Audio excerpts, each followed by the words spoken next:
नमस्कार साथियों, स्वागत है आपके अपने YouTube चैनल में। आज की इस वीडियो में हम रीतिकाल के 15 महत्वपूर्ण प्रश्न लेकर आए हैं। साथियों, बहुत इंपॉर्टेंट प्रश्न हैं, अक्सर परीक्षाओं में ये आए हुए हैं। तो अधिक समय न लेते हुए चलिए वीडियो को स्टार्ट करते हैं। हमारे पास पहला प्रश्न है, रीतिकालीन कवि देव का मूल नाम क्या है? तो सही उत्तर साथियों, सीधा विकल्प जो है हम सही विकल्प जो है उसको बता देंगे, देवदत्त। ठीक है साथियों, देवदत्त जो है सही उत्तर आएगा। जे देव कवि का मूल नाम है साथियों। ठीक है, तो बाकी विकल्प बिल्कुल गलत हैं। दूसरे प्रश्न पे चलते हैं। कवि देव ने अपने ग्रंथ अष्टयाम और भाव विलास को किसे सुनाया था? तो देख लीजिए, विकल्प 4 हैं और जो पहला विकल्प है साथी बिल्कुल सही है, आजम शाह। औरंगज़ेब के बड़े पुत्र का नाम क्या था? आजम शाह। तो आजम शाह को सुनाया था। ठीक है, अगले प्रश्न पे चलते हैं।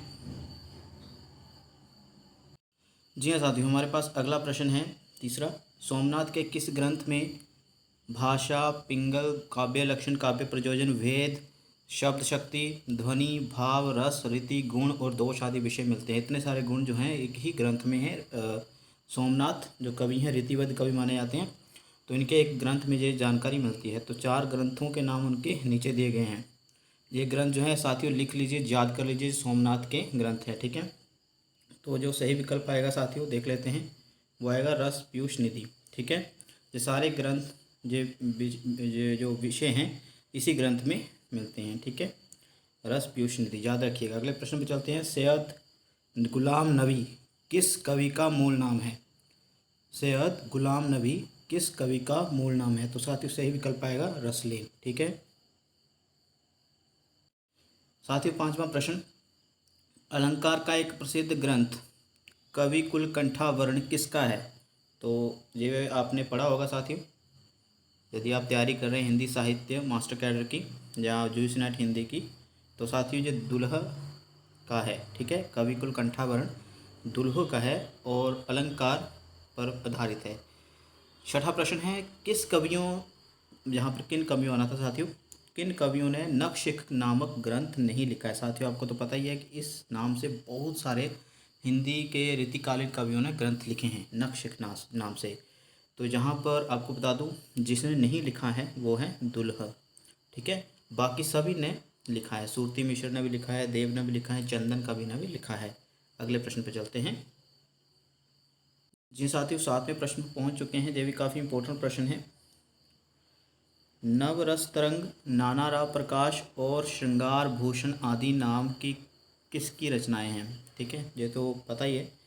तो सबसे बड़ी बात, ये जो रचनाएं हैं वो है वेनी प्रवीण जी की। ठीक है, और बेनी बंदी जिन और वेनी देवी, इनका भी स्थान काफ़ी इंपॉर्टेंट है। इनके ग्रंथों के नाम भी आप याद कर लीजिएगा। ठीक है, अगले प्रश्न पर चलते हैं। जी हाँ साथियों, 8वां प्रश्न है। कुलपति मिश्र का किस ग्रंथ पर मम्मट के ग्रंथ काव्य प्रकाश का अनुवाद है? मम्मट का ग्रंथ है साथियों, मम्मट का ग्रंथ है काव्य प्रकाश। ठीक है, पता ही होगा आपको मम्मट कौन है। ये भारतीय काव्य शास्त्र के आलोचक हैं। काव्य प्रकाश में इन्होंने अपने मत दिए हैं काव्य के संबंध में। तो छाया अनुवाद मतलब काव्य प्रकाश जो ग्रंथ है, इसकी छाया किस ग्रंथ पर है? कुलपति मिश्र के। तो साथियों आपको बता दूं, रस रहस्य। ठीक है, रस रहस्य जो पुस्तक है कुलपति मिश्र की, इसके ऊपर काव्य प्रकाश पुस्तक जो मम्मट की है उसकी छाया है। ठीक है, तो साथियों ये वाले प्रश्न आप देख लीजिए। द्रोण पर्व, युक्ति तरंगिणी और नखशिख संग्राम सार। ठीक है, तो ये आप देख लीजिए, ये भी जो ग्रंथ हैं ये कुलपति मिश्र के ही हैं। ठीक है जी साथियों, अगले प्रश्न पर चलते हैं। 9वां प्रश्न है हमारे सामने। महाराज जसवंत सिंह की पुस्तक भाषा भूषण पर किस ग्रंथ की छाया है? किस ग्रंथ की छाया है? तो सीधा उत्तर पर चलते हैं साथियों, ये चंद्रलोक। ठीक है, चंद्रलोक जो पुस्तक है ये जयदेव की है। ठीक है, गीत गोविंद भी उनकी ही है। तो चंद्रलोक जो है जयदेव की पुस्तक है, और चंद्रलोक पुस्तक की जो छाया है वो भाषा भूषण पर है। और भाषा भूषण किसकी पुस्तक है साथियों? महाराज जसवंत सिंह जी की। ठीक है साथियों, बहुत अच्छी पुस्तक है। आगे चलते हैं साथियों। 10वां प्रश्न, 10वें प्रश्न में क्या है? रामचंद्र शुक्ल ने बिहारी का जन्म कब माना है? काफ़ी इंपॉर्टेंट प्रश्न है साथियों। ज़्यादातर अगर आप पुरानी किताबें देखेंगे तो उसमें 1595 ईस्वी माना जाता रहा है। ठीक है, या लिखा हुआ आपको कभी ना कभी दिखाई दे गया होगा। लेकिन साथियों आपको बता दूं कि रामचंद्र शुक्ल ने 1660 संवत बताया है। ठीक है, 1660 संवत, ये याद रखिएगा, संवत ना कि सन। ठीक है साथियों, संवत बताया है, याद रखिएगा आप, सन नहीं। तो 1660 में से यदि आप 57 घटा दें तो आपको मिल जाएगा 1603 ईस्वी। तो 1603 ईस्वी जो है बिहारी का जन्मकाल बताया है रामचंद्र शुक्ल ने। आगे 11वां प्रश्न, भिखारी दास ने अपने किस ग्रंथ में अपने आश्रयदाता के बारे में लिखा है? साथियों मोस्ट इम्पोर्टेंट प्रश्न है।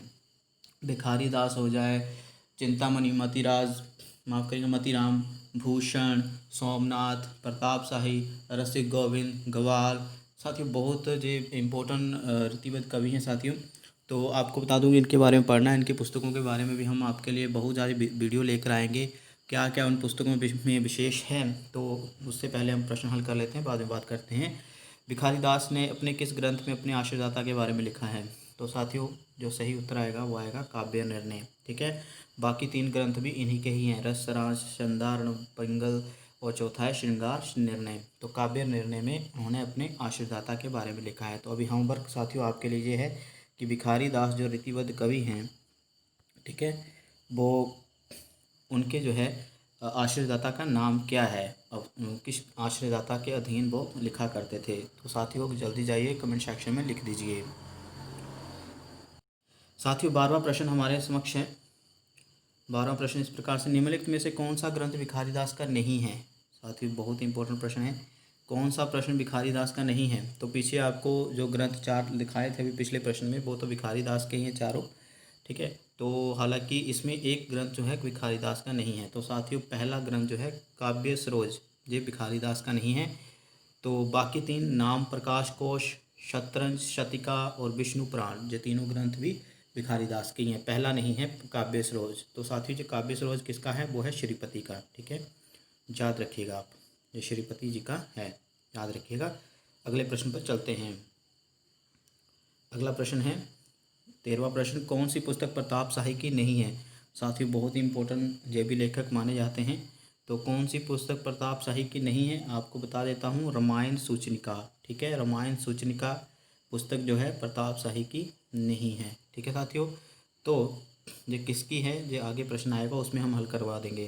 तो बाकी 3 पुस्तकें, इसके अलावा भी प्रताप शाही की बहुत सारी पुस्तकें हैं साथियों, लेकिन जो 3 महत्वपूर्ण पुस्तकें उनकी ही, व्यंग्यार्थ कौमुदी, काव्य विलास और अलंकार चिंतामणि। आप याद कर लीजिए, लिख लीजिए। ठीक है, अगले प्रश्न पर चलते हैं। 14वां प्रश्न साथियों, निम्नलिखित में से कौन सी पुस्तक ग्वाल कवि की नहीं है? रसिकानंद, जमुना लहरी, रत्न चंद्रिका या रस रंग। तो साथियों आपको बता दूं कि रत्न चंद्रिका जो है ये ग्वाल की नहीं है। ये आपको मैं होमवर्क दे रहा हूँ, अभी आप मुझे बताएंगे कमेंट सेक्शन में जाकर ये किसकी है। ठीक है, अगर नहीं भी पता होगा तब भी कमेंट कर दीजिए। ठीक है, आगे हमारा प्रश्न है साथियों 15वां प्रश्न, इसके विकल्प नीचे दिए गए हैं, विकल्पों के साथ पढ़ते हैं इसको, इसलिए छोटा कर लिया मैंने। जी हाँ साथियों, अभी शायद दिखाई दे रहा होगा आपको। रामायण सूचनिका, जो पुस्तकों के नाम है साथियों, रामायण सूचनिका, लक्ष्मण चंद्रिका और अष्टदेश भाषा आदि किसके ग्रंथ हैं?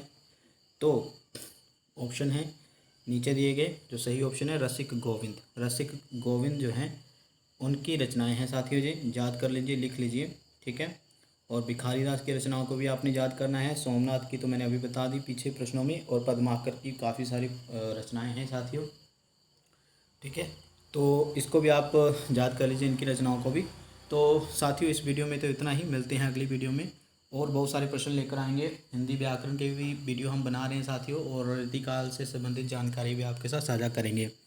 तो मिलते हैं अगली वीडियो में, तब तक अपना ध्यान रखिए। चैनल अच्छा लगा हो, वीडियो अच्छी लगी हो आपको, प्लेलिस्ट में जाइए, और भी सब बहुत सारी वीडियोज़ हैं हमारी, तो चैनल को सब्सक्राइब जरूर करवाइए, शेयर करिए हमारी वीडियो को अधिक से अधिक। धन्यवाद, ध्यान रखिए अपना, सुरक्षित रहें।